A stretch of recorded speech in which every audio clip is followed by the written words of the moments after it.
Hello guys, we are back with our next lecture. In this lecture, let us go through the next question. So this question belongs to GATE CSC 2002.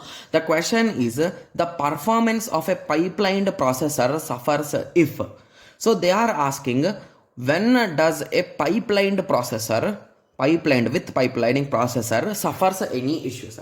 So first option says that when pipeline stages have delay. So basically what exactly is this concept is, so assume you are having a 4-stage processor guys. So at that time you are having 4 different stages, right? Yes. So if it is a normal non-pipelined thing, you will add these results, and if the total time is x, it is going to take x into number of instructions, right? So that will be your final time, right?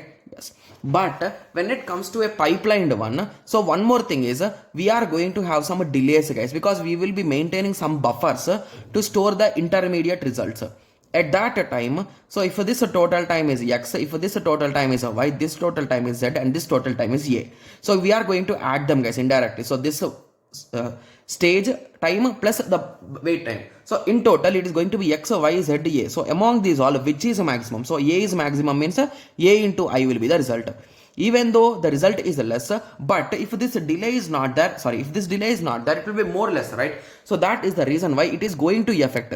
Hence option A is correct. Okay, moving on to option B. Guys, one more thing, whenever solving these kind of statement questions, always go through 4 different options guys. So once you read the first option, don't think that okay, so this is 100% sure I am correct. Don't keep tick and don't give answer directly.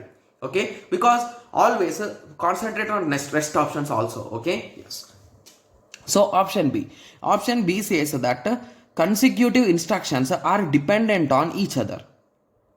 Okay. So assume that we got an instruction. So I think for this I can show an example in the book guys. So I think this type of question we have solved like with this issue.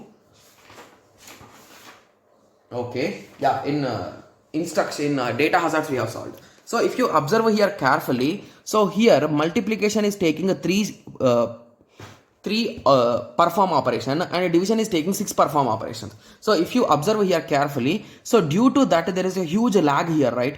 So here there are many stalls. Okay, so these kind of issues is what they are saying guys. So consecutive instructions are dependent on each other. So whenever their dependency is too close, at that time the processor will decrease its performance, right? Yes. So that is nothing but option B. So hence with this understanding you can say option B is also correct. Okay, moving on, the pipeline stages share a single hardware resource. Okay, so I think from this direct statement I think everyone has remembered about structural hazard, right? So this is the exact definition for structural hazard. So when we are having limited hardware and multiple instructions or multiple stages of instructions need the same hardware, so at that time they cannot do parallel execution, right? So that is the reason why one after the other should do, and which is going to suffer our issues, suffer our pipelining. So at the end I can conclude that D will be the correct answer, as every one of them is true. Got it? Yes. So this is a quite interesting and easy question guys, because it's a conceptual question. Got it? Yes. So I hope everyone got a clear idea with respect to this question. So in the next lecture, let us continue with the next question. Thank you. Thanks for watching. Like, share and subscribe for more awesome videos like this. Thank you.